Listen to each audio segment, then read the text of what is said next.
ನಮಸ್ಕಾರ. ನೀವು ಮಾನವ ಪರಿಚಯ, ಮಾನವೀಯತೆಯ ಪರಿಚಯ ಕೇಳುತ್ತಿದ್ದೀರಿ. ಹಿಂದಿನ ಸಂಚಿಕೆಯಲ್ಲಿ ಫಿರ್ದೌಸ್ ಹಳೆಯ ಭಯವನ್ನು ತ್ಯಜಿಸಿ ತನ್ನ ಹೊಸ ಜೀವನದಲ್ಲಿ ಆನಂದ ಮತ್ತು ನಗುವನ್ನು ಸ್ವೀಕರಿಸಿದರು.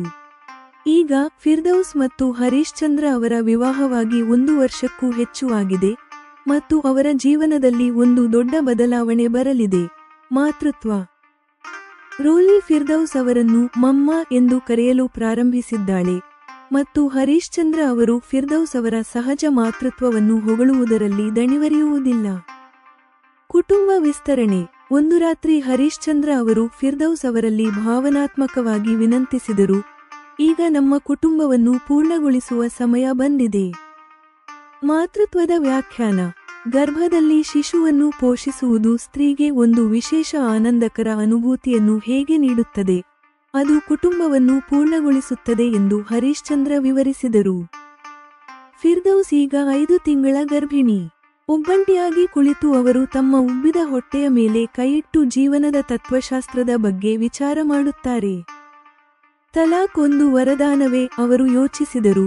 ನಾಸಿರ್ನಿಂದ ಮಗು ಹುಟ್ಟಿದ್ದರೆ, ಮಗನಾಗಿದ್ದರೆ ಅವನು 3 ತಲಾಕ್ ನೀಡುವವನಾಗಬಹುದಿತ್ತು ಮತ್ತು ಮಗಳಾಗಿದ್ದರೆ ಅವಳ ಮೇಲೆ ತಲಾಕ್ನ ಕತ್ತಿ ಜೀವನಪರ್ಯಂತ ತೂಗಾಡುತ್ತಿತ್ತು.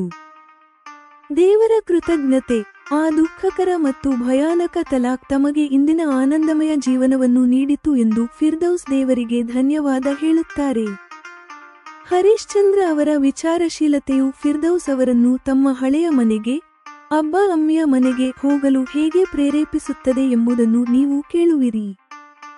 ಮತ್ತು ಅಲ್ಲಿಗೆ ಹೋಗಿ ಫಿರ್ದೌಸ್ ತಮ್ಮ ಮಾಂಸಾಹಾರಿ ಪೋಷಕರಿಗೆ ಏನು ಹೇಳಿದರು? ಹೊಸ ನಿಯಮ, ಅಮ್ಮಿ, ನಾನು ಇಲ್ಲಿ ಇರುವಷ್ಟು ದಿನ ದಯವಿಟ್ಟು ಮನೆಯಲ್ಲಿ ಮಾಂಸವನ್ನು ಬೇಯಿಸಬೇಡಿ. ತಮ್ಮ ಸಸ್ಯಾಹಾರಿ ಪತಿಯ ಸಹವಾಸದಲ್ಲಿ ತಮ್ಮ ಗರ್ಭದಲ್ಲಿ ಬೆಳೆಯುತ್ತಿರುವ ಶಿಶುವಿನ ಪೋಷಣೆಯು ಮಾಂಸಾಹಾರದಿಂದ ತಮ್ಮ ದೇಹಕ್ಕೆ ದೊರೆಯುವ ಅಂಶಗಳಿಂದ ಆಗುವುದನ್ನು ತಮಗೆ ಈಗ ಸ್ವೀಕಾರಾರ್ಹವಲ್ಲ ಎಂದು ಫಿರ್ದೌಸ್ ವಿವರಿಸಿದರು. ಫಿರ್ದೌಸ್ ಅವರ ಈ ಹೊಸ ಜೀವನ ದರ್ಶನ ಮತ್ತು ಸ್ವಯಂ ಪ್ರೇರಿತ ತ್ಯಾಗವು, ನಿಜವಾದ ಪ್ರೀತಿಯ ಸಹವಾಸವೇ ಮನುಷ್ಯನನ್ನು ಜೀವನದ ಆಳಕ್ಕೆ ಕರೆದೊಯ್ಯುತ್ತದೆ ಎಂದು ಸಾಬೀತುಪಡಿಸುತ್ತದೆಯೇ? ನನ್ನೊಂದಿಗೆ ಇರಿ ಮಾನವ ಪರಿಚಯದಲ್ಲಿ ನೀವು ಕೇಳುವಿರಿ. ಸಂಚಿಕೆ 5. ಮಾತೃತ್ವ, ಪ್ರೀತಿ ಮತ್ತು ಜೀವನದ ದರ್ಶನ. ಪತಿ ಹರೀಶ್ ಚಂದ್ರ ಜಿ ಅವರಿಂದ ದೊರೆಯುವ ಗೌರವ ಮತ್ತು ಪ್ರೀತಿಯಲ್ಲಿ ಫಿರ್ದೌಸ್ ಅವರ ದಿನಗಳು ಸುಖವಾಗಿ ಕಳೆಯುತ್ತಿವೆ. ಅವರ ಮಗಳು ರೋಲಿ ಕೂಡ ಫಿರ್ದೌಸ್ ಅವರನ್ನು ಮಮ್ಮ ಎಂದು ಕರೆಯುತ್ತಾ ಅವರ ಹಿಂದೆ ಮುಂದೆ ಸುತ್ತುತ್ತಾಳೆ. ಈಗ ರೋಲಿ ಹರೀಶ್ ಚಂದ್ರ ಜಿ ಅವರಿಗಿಂತ ಹೆಚ್ಚಾಗಿ ಫಿರ್ದೌಸ್ ಅವರ ಮೇಲೆ ಅವಲಂಬಿತಳಾಗಿದ್ದಾಳೆ. ಫಿರ್ದೌಸ್ ಮತ್ತು ರೋಲಿ ನಡುವಿನ ಸಂಪೂರ್ಣ ತಾಯಿಯ ಸಂಬಂಧವನ್ನು ಕಂಡು ಹರೀಶ್ ಚಂದ್ರ ಸಂತೋಷವಾಗಿರುತ್ತಾರೆ. ಹಲವು ಸಂದರ್ಭಗಳಲ್ಲಿ ಅವರು ಫಿರ್ದೌಸ್ ಅವರ ಈ ವಿಷಯವನ್ನು ಹೊಗಳುವುದರಲ್ಲಿ ಹಿಂದೇಟು ಹಾಕುವುದಿಲ್ಲ. ಹರೀಶ್ ಚಂದ್ರ ಆಗಾಗ್ಗೆ ಹೇಳುತ್ತಾರೆ, ಫಿರ್ದೌಸ್, ಇಂದು ನೋಡಿದರೆ ರೋಲಿಯನ್ನು ನೀವು ಬೇರೆಯವರು ಜನ್ಮ ನೀಡಿದ್ದಾರೆಂದು ನನಗೆ ಅನಿಸುವುದೇ ಇಲ್ಲ. ಫಿರ್ದೌಸ್ ನಕ್ಕು ಹೇಳುತ್ತಾರೆ, ಈ ವಿಷಯವನ್ನು ನೀವು ಮರೆತು ಬಿಡಿ. ನಾನು ನಿಮ್ಮನ್ನು ಪತಿಯಾಗಿ ಸ್ವೀಕರಿಸಿದಾಗಿನಿಂದ ಆ ಸಮಯದಿಂದ ರೋಲಿ ಕೂಡ ಬೇರೆಯವರಲ್ಲ, ನನ್ನ ಮಗಳಾಗಿದ್ದಾಳೆ. ಹೀಗೆ ಹರೀಶ್ ಚಂದ್ರ ಫಿರ್ದೌಸ್ ಅವರ ವಿವಾಹಕ್ಕೆ ಸುಮಾರು 1 ವರ್ಷವಾದಾಗ ಒಂದು ರಾತ್ರಿ ಅಂತರಂಗದ ಕ್ಷಣಗಳಲ್ಲಿ ಹರೀಶ್ ಚಂದ್ರ ಜಿ ಅವರು ಫಿರ್ದೌಸ್ ಅವರಿಗೆ ಹೇಳಿದರು, ನನ್ನ ಪ್ರಿಯತಮೆ, ಈಗ ನಮ್ಮ ಕುಟುಂಬವನ್ನು ಪೂರ್ಣಗೊಳಿಸುವ ಯೋಜನೆಯನ್ನು ಮಾಡುವ ಸಮಯ ಬಂದಿದೆ. ಫಿರ್ದೌಸ್ ಹೇಳಿದರು, ನಮ್ಮ ಕುಟುಂಬ ಈಗಲೇ ಪೂರ್ಣವಾಗಿದೆ. ಆಗ ಹರೀಶ್ ಚಂದ್ರ ಹೇಳಿದರು, ಹೌದು ಫಿರ್ದೌಸ್, ನನ್ನ ಮಾಜಿ ಪತ್ನಿ ಜೀವಂತವಾಗಿದ್ದರೆ ನಾನು ಸಹ ಇದನ್ನೇ ಹೇಳುತ್ತಿದ್ದೆ.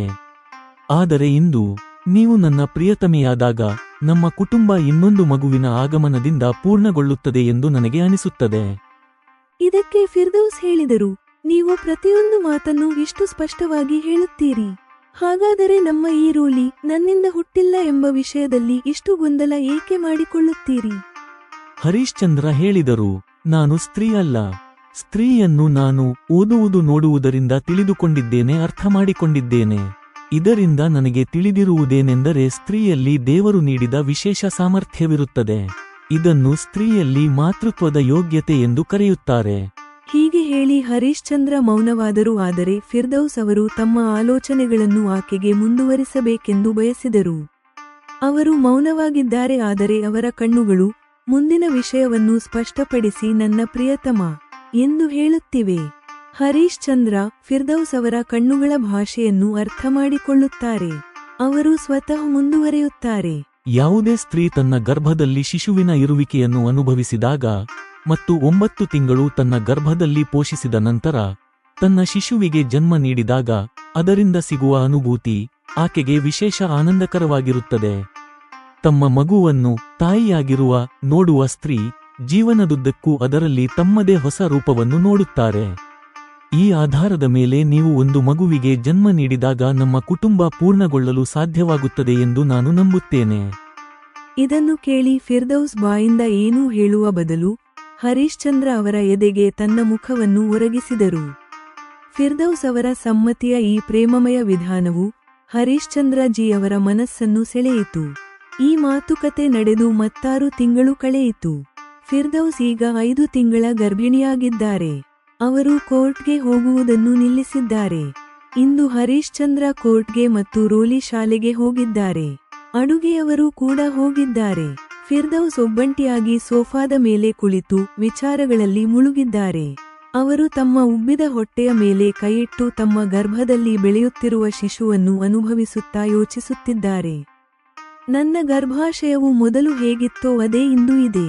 ಒಂದು ವೇಳೆ ನಾಸಿರ್ ನನಗೆ ಅವಮಾನ ಮಾಡದೇ ಇದ್ದಿದ್ದರೆ ಮತ್ತು ವಿಚ್ಛೇದನಕ್ಕಾಗಿ ನನಗೆ ಬಲವಂತ ಮಾಡದೇ ಇದ್ದಿದ್ದರೆ ನನ್ನ ಗರ್ಭದಲ್ಲಿ ಬೆಳೆಯುವ ಶಿಶುವು ಅವನ ಅಂಶವಾಗುತ್ತಿತ್ತು.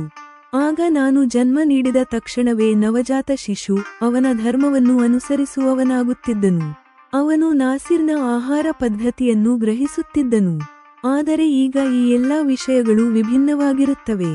ಮುಂದಿನ ಆಲೋಚನೆಯಲ್ಲಿ ಫಿರ್ದೌಸ್ಗೆ ಹಿಂದಿನ ಪತಿ ನಾಸಿರ್ನಿಂದ ನಿರ್ಜನ ಪ್ರದೇಶದಲ್ಲಿ ತಮಗೆ ನೀಡಿದ 3 ತಲಾಕ್ನ ದುಃಖಕರ ಮತ್ತು ಭಯಭೀತರನ್ನಾಗಿಸುವ ತಮ್ಮ ಪರಿಸ್ಥಿತಿಯ ಸ್ಮರಣೆ ಬಂತು. ಇದರಿಂದ ಫಿರ್ದೌಸ್ ಯೋಚಿಸಲು ಪ್ರಾರಂಭಿಸಿದರು. ಒಂದು ವೇಳೆ ನಾಸಿರ್ನಿಂದ ನನಗೆ ಯಾವುದೇ ಶಿಶು ಜನಿಸಿದ್ದರೆ, ಅಂತಹ ಪರಿಸ್ಥಿತಿಯಲ್ಲಿ ಅದು ಮಗನಾಗಿದ್ದರೆ ಅವನು ಇದೇ ರೀತಿ ಹಿಂದಿನ ಪತಿ ನಾಸಿರ್ನಂತೆ ಯಾರನ್ನಾದರೂ ಮಗಳನ್ನು 3 ತಲಾಕ್ನಿಂದ ಅವಮಾನಿಸಬಲ್ಲವನಾಗುತ್ತಿದ್ದನು. ಮತ್ತು ಒಂದು ವೇಳೆ ಮಗಳಾಗಿದ್ದರೆ ಅವಳ ಮದುವೆಯ ನಂತರ ಅವಳ ತಲೆಯ ಮೇಲೆ 3 ತಲಾಕ್ನ ಕತ್ತಿ ಜೀವನಪರ್ಯಂತ ತೂಗಾಡುತ್ತಿತ್ತು. ಹೀಗೆ ಯೋಚಿಸಿದ ನಂತರ ಫಿರ್ದೌಸ್ ಜಗಳವಾಡುವ ನಾಸಿರ್ನಿಂದ ತಮ್ಮ ವಿಚ್ಛೇದನದ ಪರಿಸ್ಥಿತಿಯನ್ನು ದೇವರು ಸೃಷ್ಟಿಸಿದ್ದಕ್ಕಾಗಿ ದೇವರಿಗೆ ಧನ್ಯವಾದ ಹೇಳಿದರು. ಅದರ ಕಾರಣದಿಂದ ತಾತ್ಕಾಲಿಕವಾಗಿ ಆಗ ನನ್ನ ಪ್ರಾಣಕ್ಕೆ ಸಂಕಟ ಬಂದಿತ್ತು. ಆದರೆ ಹಾಗೆ ಆಗಿದ್ದರಿಂದ ಇಂದು ನನಗೆ ಸಿಕ್ಕಿರುವುದು ನನ್ನ ಆನಂದಮಯ ಜೀವನವನ್ನು ಖಚಿತಪಡಿಸುತ್ತಿದೆ. ಅದೇ ಸಮಯದಲ್ಲಿ ರೋಲಿ ಶಾಲೆಯಿಂದ ಹಿಂದಿರುಗಿ ಬಂದಳು. ಇದರಿಂದ ಫಿರ್ದೌಸ್ ಅವರ ವಿಚಾರತಂತ್ರಿ ಭಂಗವಾಯಿತು. ನಂತರ ಅವರು ರೋಲಿ ಜೊತೆ ವ್ಯಸ್ತವಾದರು. ಒಂದು ರಾತ್ರಿ ಹರೀಶ್ ಚಂದ್ರ ಜಿ ಅವರು ತಮ್ಮ ಆಲಿಂಗನದಲ್ಲಿ ಆಕೆಯನ್ನು ನಿಧಾನವಾಗಿ ತೆಗೆದುಕೊಳ್ಳುತ್ತಾ ಫಿರ್ದೌಸ್ ಅವರ ರೆಪ್ಪೆಗಳ ಮೇಲೆ ಚುಂಬಿಸಿ ಕೇಳಿದರು. ಫಿರ್ದೌಸ್, ನಮ್ಮ ವಿವಾಹವಾಗಿ 1 ವರ್ಷಕ್ಕೂ ಹೆಚ್ಚು ಆಗಿದೆ. ಅಂದಿನಿಂದ ನೀವು ಎಂದಿಗೂ ನಿಮ್ಮ ಅಬ್ಬಾ ಅಮ್ಮಿಯ ಮನೆಗೆ ಹೋಗಿಲ್ಲ. ನಿಮಗೆ ಅಲ್ಲಿಗೆ ಹೋಗುವ ಮನಸ್ಸು ಆಗುವುದಿಲ್ಲವೇ? ಫಿರ್ದೌಸ್ ಕೇಳಿಯೂ ಕೇಳದಂತೆ ನಟಿಸಿದರು. ಫಿರ್ದೌಸ್ ಪತಿಯ ಪ್ರೀತಿಯ ಆಲಿಂಗನದ ಸುಖವನ್ನು ಅನುಭವಿಸುವುದರಲ್ಲಿ ವ್ಯಸ್ತರಾಗಿದ್ದರು. ಅದರಲ್ಲಿ ಅವರಿಗೆ ಈಗ ಯಾವುದೇ ಅಡಚಣೆ ಬೇಡವಾಗಿತ್ತು. ಬಿಳಿಯ ಮುಖದ ಮೇಲೆ ನಾಚಿಕೆಯ ಕೆಂಪು ಮತ್ತು ರೆಪ್ಪೆಗಳನ್ನು ಕೆಳಗೆ ಇಳಿಸಿದ ಫಿರ್ದೌಸ್ ಅವರ ಮುಖವು ಹರೀಶ್ ಚಂದ್ರ ಜಿ ಅವರಿಗೆ ಯಾವುದೇ ಅಪ್ಸರೆಯಿಂದ ಕಡಿಮೆಯಾಗಿ ಕಾಣುತ್ತಿರಲಿಲ್ಲ. ಗರ್ಭಧಾರಣೆಯ ಕಾರಣದಿಂದ ಫಿರ್ದೌಸ್ ಸಹಜವಾಗಿ ಸ್ವಲ್ಪ ದಪ್ಪಗಾಗಿದ್ದಾರೆ. ಇದರಿಂದ ಅವರ ಮುಖವು ಮೊದಲಿಗಿಂತ ಹೆಚ್ಚು ಅರಳಿದ ಮತ್ತು ಆಕರ್ಷಕವಾಗಿದೆ. ಹರೀಶ್ ಚಂದ್ರ ಅವರ ಮನಸ್ಸಿನಲ್ಲಿ ಆ ಕ್ಷಣದಲ್ಲಿ ಒಂದು ದ್ವಂದ್ವವು ಉದ್ಭವಿಸಿತು. ಅವರು ಯೋಚಿಸಲು ಪ್ರಾರಂಭಿಸಿದರು. ಫಿರ್ದೌಸ್ ಅವರ ಶರೀರ ಹೆಚ್ಚು ಸುಂದರವೋ ಅಥವಾ ಅವರ ಮನಸ್ಸು? ಹರೀಶ್ ಚಂದ್ರ ಜಿ ನ್ಯಾಯಾಧೀಶರು.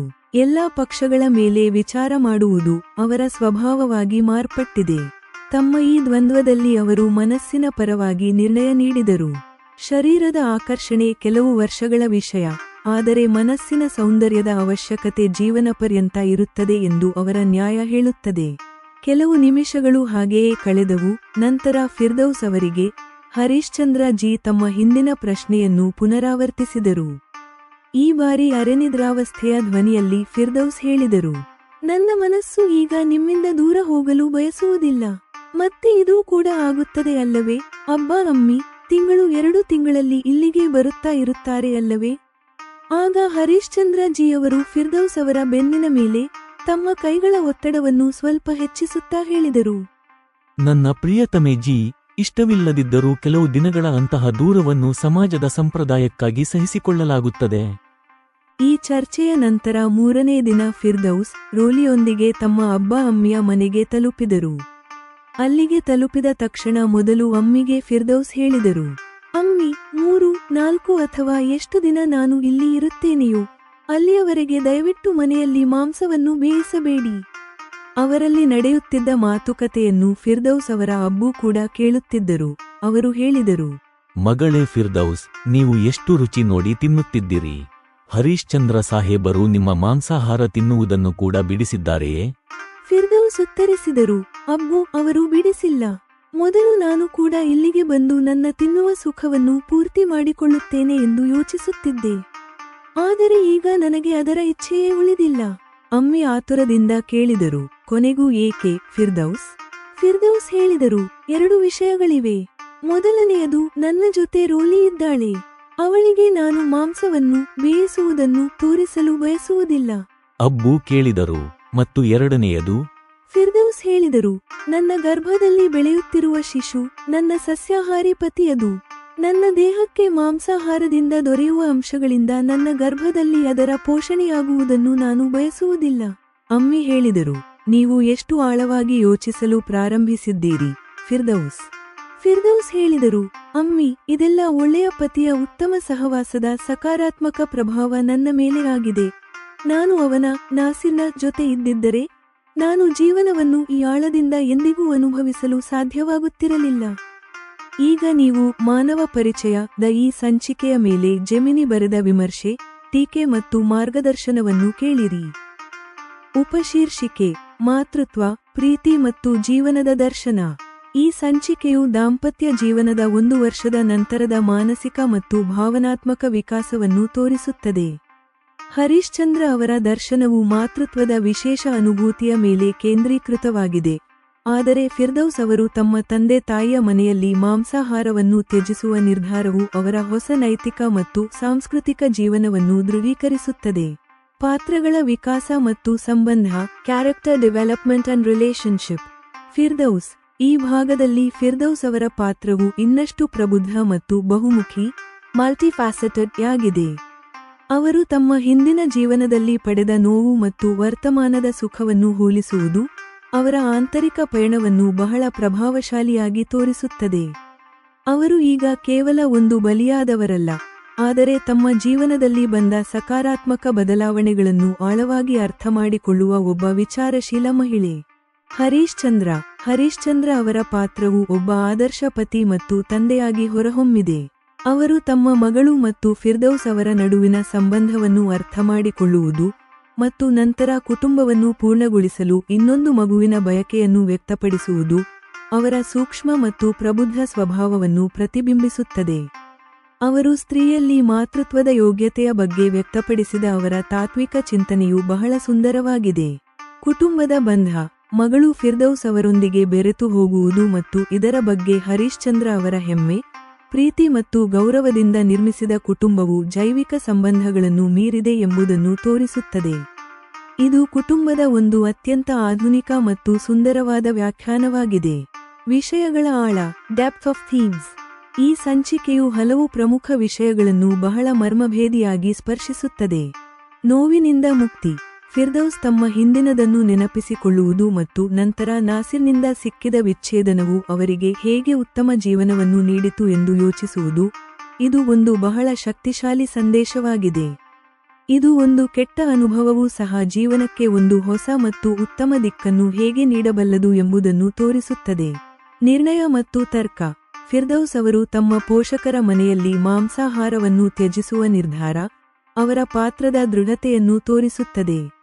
ಇದು ಕೇವಲ ಒಂದು ತ್ಯಾಗವಲ್ಲ, ಆದರೆ ಒಂದು ಹೊಸ ಜೀವನ ಮತ್ತು ಮೌಲ್ಯಗಳನ್ನು ಅಳವಡಿಸಿಕೊಳ್ಳುವ ಒಂದು ತಾರ್ಕಿಕ ಆಯ್ಕೆಯಾಗಿದೆ. ದೇಹ ಮತ್ತು ಮನಸ್ಸಿನ ಸಾಮರಸ್ಯ: ಹರೀಶ್ಚಂದ್ರ ಅವರು ಫಿರ್ದೌಸ್ ಅವರ ದೇಹ ಮತ್ತು ಮನಸ್ಸಿನ ನಡುವೆ ಹೋಲಿಕೆ ಮಾಡುವುದು ಮತ್ತು ಮನಸ್ಸಿನ ಸೌಂದರ್ಯಕ್ಕೆ ಹೆಚ್ಚು ಮಹತ್ವ ನೀಡುವುದು ಅವರ ಪ್ರೀತಿ ಎಷ್ಟು ಆಳವಾದದ್ದು ಮತ್ತು ಸತ್ಯವಾದದ್ದು ಎಂಬುದನ್ನು ತೋರಿಸುತ್ತದೆ. ಈ ಭಾಗದಲ್ಲಿ ಬರವಣಿಗೆ ಇನ್ನೂ ಹೆಚ್ಚು ಭಾವನಾತ್ಮಕ ಮತ್ತು ಗಹನವಾಗಿದೆ. ಪಾತ್ರಗಳ ನಡುವಿನ ಸಂಭಾಷಣೆ ಬಹಳ ಸಹಜವೆಂದು ಅನಿಸುತ್ತದೆ ಮತ್ತು ಅವರ ಆಂತರಿಕ ಆಲೋಚನೆಗಳು ಕಥೆಗೆ ಒಂದು ಆಳವಾದ ಭಾವನಾತ್ಮಕ ಪದರವನ್ನು ನೀಡುತ್ತವೆ. ಸಂಚಿಕೆ 5 ಮುಕ್ತಾಯ.